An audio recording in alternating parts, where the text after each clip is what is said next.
Buenas tardes, mi nombre es Alejandro Hidalgo, pertenezco al equipo del Laboratorio de Inmunoparasitología Molecular de la Universidad de la Frontera y vengo a presentar el estudio titulado Caracterización del ciclo de Echinococcus granulosus sensu stricto en áreas rurales de la Araucanía mediante análisis molecular. Echinococcus granulosus es un parásito que no amerita mayor presentación porque es la zoonosis parasitaria de mayor importancia, sobre todo en el sur de Chile. Chile está declarado, ¿cierto?, como una zona hiperendémica de la hidatidosis, así como otros países también del cono sur de Sudamérica.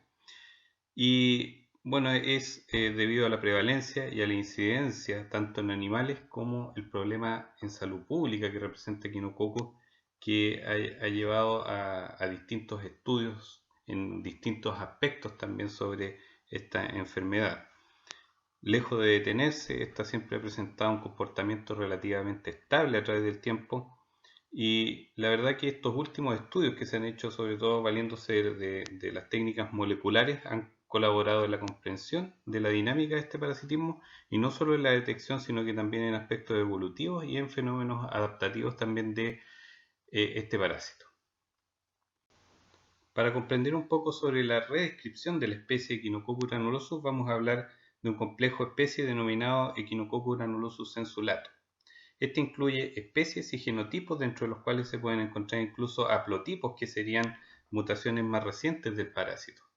Lo que pasa es que muchos de estos equinococcus son morfológicamente muy similares, pero genéticamente tienen algunas diferencias y sobre todo esto es bastante notorio en la forma en que ocurren los ciclos, porque muchos de estos hospedadores intermediarios, algunos son muy receptivos, otros no tan receptivos, a veces los quistes hidatídicos que se forman en estos hospederos son fértiles, en otros no lo son, entonces ahí hay varias diferencias que también tiene que ver con la forma en que este parásito se comporta dentro de estos hospedadores intermediarios.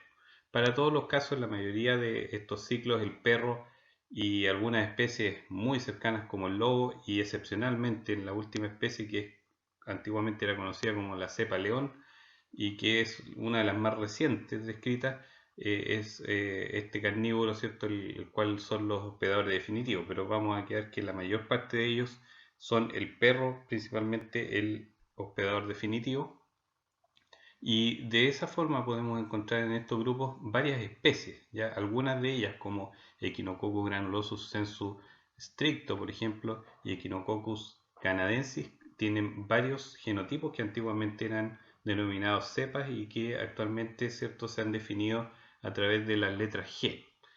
Y hay algunas otras en las cuales solamente en la especie, como Echinococcus equino y Echinococcus orlepi, se reconoce solamente un genotipo dentro de cada uno de ellos.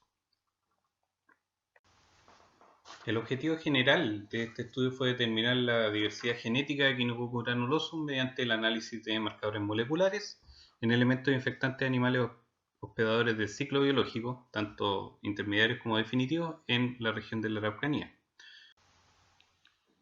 Para ello se establecieron objetivos específicos. En este caso el objetivo específico 1 fue evaluar la fertilidad y viabilidad de los quistes hidatídicos mediante tinción vital y microscopía óptica. Para ello se recolectaron los quistes hidatídicos de diversas especies de animales en un matadero y se hizo un registro también evidentemente de su eh, procedencia geográfica, ¿cierto?, de la edad de los animales y del sexo de los animales. Y después de eso, los contenidos de los quistes hidatídicos eran evaluados en el laboratorio para establecer la fertilidad y también la evaluación de la viabilidad a través de una tinción vital de azul tripán. Se recolectaron 105 quistes hidatídicos de animales de las distintas comunas de la región y el mayor porcentaje fue de bovinos, evidentemente porque la mayor parte de los mataderos acá faenan esta especie y es una de las especies a las cuales se adapta la faena de la mayoría de los mataderos. Sin embargo, en los ovinos y cerdos, que fueron los que tuvieron menor porcentaje, es fácil explicar de que primero los ovinos que eran faenados eran ovinos que no superaban los 5 o 6 meses de edad. Entonces, evidentemente en estos animales todavía no se desarrolla la infección Y en el caso de los cerdos, la mayor parte de los cerdos eran cerdos que provenían de criaderos. Entonces las condiciones sanitarias que se proponen para esos cerdos, hay algunos autores que mencionan, ¿cierto?, de que influyen bastante en la aparición o no de la infección, como también a los genotipos o a las especies de Echinococcus que estén presentes en una región. Por ejemplo, si tenemos Echinococcus como los genotipos G7, que son altamente receptivos en cerdos, es muy distinto al parecer lo que ocurre con el genotipo G1, que es el que tenemos con mayor frecuencia acá en la región. Al caracterizar los quistes hidatídicos recolectados, podemos ver que en el caso de los ovinos fueron 9 quistes, los bovinos fueron 94 y los cerdos solamente 2. De ellos, en el caso de los ovinos, la mayor parte de los quistes eran quistes hepáticos. En el caso de los bovinos, la mayor parte de ellos quistes pulmonares. Sin embargo, la fertilidad en el caso de los ovinos fue alta, en lo cual concuerda con estudios de diversos autores en los cuales los ovinos son uno de los hospederos principales de este ciclo y de los más fértiles, sobre todo para los genotipos que pudieran estar presentes en una región. Y en el caso de los bovinos, sorprendentemente, fue muy bajo, ya que solamente 4 quistes eran fértiles, lo cual representa un 5,3%, muy por debajo de lo que escribieron otros autores acá en Chile, por ejemplo, como González y también como Muñoz y Sievers. Ya ellos describían 10 o 26% de quistes fértiles en bovinos. Para el objetivo específico 2, que fue determinar la diversidad genética de Echinococcus granulosus mediante análisis del gen mitocondrial de la citocromo C oxidasa 1 o COX-1, se realizó una extracción de ADN de los quistes hidatídicos mediante el método Sandbrook. Para ello las muestras se fueron lavadas en PBS y centrifugadas, luego sometidas a una digestión con proteínas K y buffer de lisis durante 12 horas, luego una precipitación de las proteínas con acetato de amonio y una precipitación final del ADN en isopropanol-etanol con un almacenamiento final en buffer TE. Para la amplificación por PCR se utilizó el protocolo descrito por Boles et al. En 1993. Ahí están las condiciones de la mezcla de reacción y además las condiciones de temperatura y tiempo para la PCR, destacando la temperatura de annealing a 51 grados Celsius para la obtención final por electroforesis, ¿cierto?, de los fragmentos de 445 pares de base aproximadamente que se van al análisis. Los productos de PCR fueron purificados mediante un kit para su purificación y después se le realizó secuenciación por electroforesis capilar. Después de limpiar esta secuencia y toda esta información, realizamos los alineamientos de la secuencia a través de un algoritmo que es el ClustalW y finalmente un análisis filogenético a través de neighbor joining, con los cuales se construyeron los árboles filogenéticos para ver la relación de estos datos. Se obtuvieron 95 amplificaciones de los 105 quistes hidatídicos. En todas esas se obtuvieron amplificaciones de este fragmento de 445 pares de base. 90 de ellas pudieron ser reconstruidas mediante estos modelos de reconstrucción filogenético y 88 de ellas correspondieron al genotipo G1, digamos el original, el EG1, del cual acá tenemos los sitios polimórficos de la secuencia y además de eso tenemos acá como referencia algunos genotipos desde el G2 hasta el G7, que son los de interés. De las muestras de QH1 a QH29, que tenemos como ejemplo todo el muestreo, vamos a ver que hubo al menos algunas muestras que mostraron un cambio de citosina por guanina en el sitio 78 y correspondería a un haplotipo, y además de eso otro que podría ser otro posible haplotipo y que presenta este cambio de adenina por guanina, o sea, de guanina por adenina en el sitio 246. Aparte de eso, se descubrieron 2 muestras que presentaban los sitios polimórficos que corresponden al G3, ¿ya? Y que evidentemente corresponde a otro genotipo dentro del Echinococcus granulosus sensu stricto. Al realizar el análisis del árbol filogenético, podemos dar cuenta de que la mayor parte de ellos se agrupa en lo que corresponde al Echinococcus granulosus G1, con los 3 haplotipos que describimos, el original que sería el G1 y aquellos 2 que se encontraron y que designamos con la letra B y con la letra C. Y aparte de eso, las muestras QH21 y 25 que están relacionadas en el nodo del G3, ¿ya? Y por lo tanto coinciden, ¿cierto?, con ese genotipo. Entonces tenemos que 65 de las 90 muestras pertenece al haplotipo EG1, que sería el original, ¿ya? Por lo tanto un 72,2% de ellas pertenece al más prevalente de todos los equinococcus que se conocen y que pertenece al grupo de los censo estricto. 19 de estas 90 pertenecían a ese haplotipo G1b, que era el cambio de timina por citosina, y este ya ha sido descrito anteriormente en Perú, en Argelia y también por algunos autores acá en Chile. O sea, este es un haplotipo que está circulando acá en Chile. Y 6 de ellas tienen el haplotipo G1c que nosotros definimos y que no está descrito anteriormente porque lo comparamos con otras bases de datos y no existe la descripción de esa mutación en el Echinococcus. Así que ahí tendríamos un haplotipo nuevo. Y 2 de ellas pertenecen al genotipo G3, que anteriormente habían sido descritos en Chile por Espinosa y por una publicación un poco más reciente que es de Correa. Para el objetivo específico 3, que fue determinar la diversidad genética de Echinococcus granulosus sensu estricto mediante análisis de marcadores intermicrosatélite, o sea los ISSR, se hicieron ensayos de ISSR-PCR. Para ello se realizaron pruebas con 17 partidores ISSR y mediante un protocolo en el cual era muy similar a la amplificación por Cox a 51 grados Celsius de temperatura de annealing y previo a la evaluación de la integridad del ADN en geles de agarosa, se realizaron las PCR para obtener los patrones y para ir eligiendo los patrones de electroforesis que fueran los más polimórficos.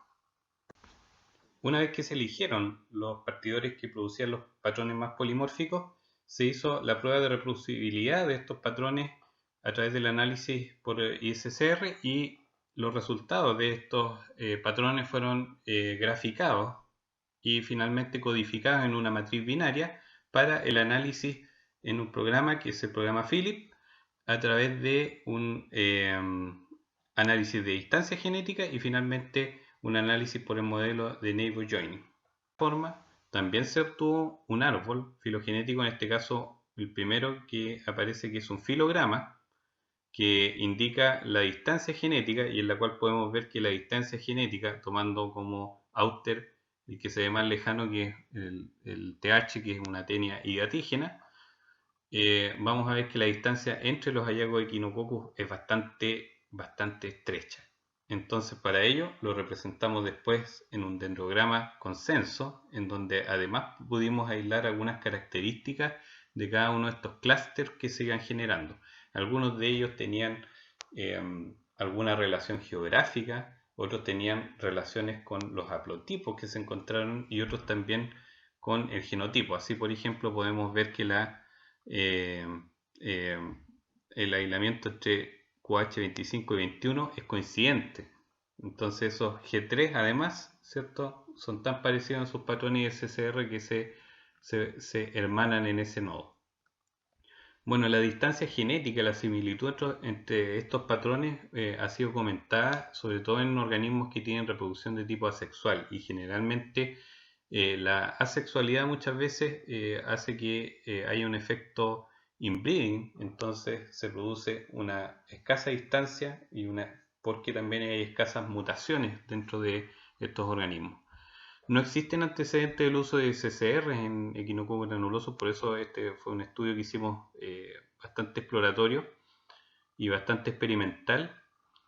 Y la verdad un poco explorando porque las influencias ambientales, que pueden ser aislamiento geográfico, presencia de hospedadores y una serie de otros fenómenos ambientales pueden producir algunas diferencias en los microsatélites y también alterar estos espacios intermicrosatélites. Bueno, esto es una herramienta un tanto nueva, pero que también hemos probado para realizar algunos estudios como distribución geográfica o trazabilidad de algunos organismos. Entonces, uno puede generar mapas con estos mismos árboles y poder conocer alguna relación que existe entre distintos organismos. Algunos, como por ejemplo NAP, han utilizado microsatélites que son más específicos todavía, pero que han sido utilizados en especies como Echinococco multilocularis, el cual tiene una dinámica y una distribución natural debido a los ciclos y no está sometido a estos efectos que son un poco antrópicos, como es el hecho de que Echinococco granuloso está sujeto al movimiento de animales, que eso depende también mucho del manejo y de la voluntad un poco de los humanos. Para el último objetivo específico, que fue identificar la infección patente por Echinococcus granulosus en perros rurales mediante técnicas morfológicas y moleculares, se realizó la recolección de muestras fecales de perros en predios rurales de Lonquimay y Padre Las Casas. Las muestras fueron llevadas al laboratorio donde se concentraron por centrifugación y flotación y a partir de ello se hizo el análisis microscópico y además un análisis por PCR RFLP con una técnica que nosotros mismos montamos para la detección de huevos de Echinococcus granulosus. En el caso Padre Las Casas, aquí está el muestreo en los cuales de 105 muestras, 6 muestras de ellas fueron positivas a huevos teniformes. De ellas, 2 pertenecían a Echinococcus granulosus. Acá está un resumen, un gel resumen, en el cual se ve la técnica que nosotros implementamos, en la cual un fragmento de 200 pares de bases que aparece sin degradación pertenecería a Echinococcus y a través de la digestión por una enzima, ¿cierto? Se obtiene este patrón RFLP en el cual en huevos de tenia se pueden observar el corte en 2 fragmentos, uno de 100 pares de base aproximadamente y otro de 50. Entonces aquí tenemos estas 2 muestras positivas que proceden de Metrenco y de San Ramón. Aquí tenemos todos los puntos de muestreo y en rojo los que pertenecen a los huevos teniformes. En el caso de Lonquimay se recolectaron 150 muestras aproximadamente y de ellas solamente 4 resultaron con huevos teniformes, de las cuales solamente una pertenecía a Echinococcus granulosus. Si lo vemos en este gel resumen, acá vamos a ver, ¿cierto?, que solamente una de ellas permaneció sin digerir, por lo tanto esta pertenece a Echinococcus granulosus y procedía a la zona de Quinquén. La prevalencia obtenida de Echinococcus granulosus en perros fue bastante baja.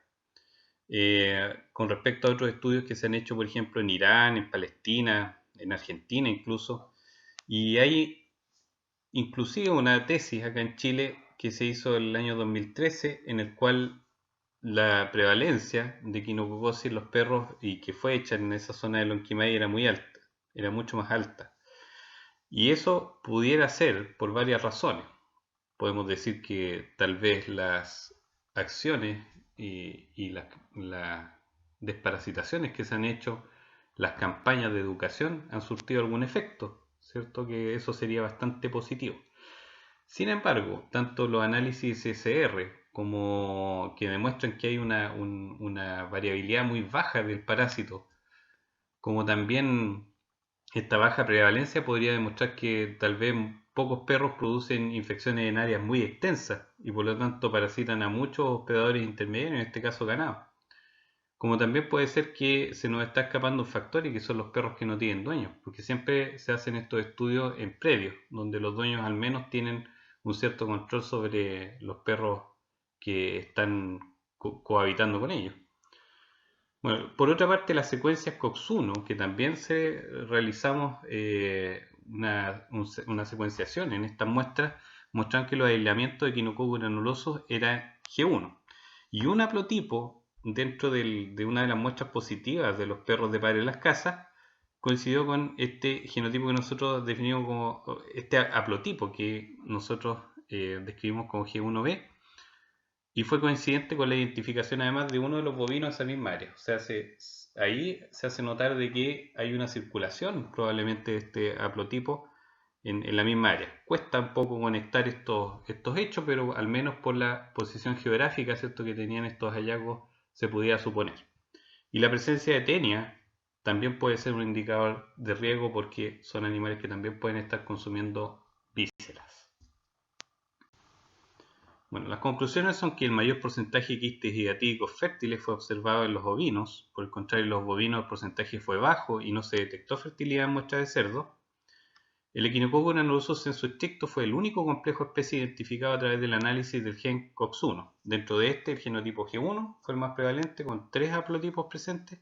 También fue identificado el genotipo G3, pero con menor prevalencia. Los marcadores ICSR, por otra parte, mostraron que la distancia genética de los aislamientos fue baja y la prevalencia de Echinococcus granulosus sensu stricto en perros de ambas comunas fue baja comparada con datos reportados. Muchas gracias.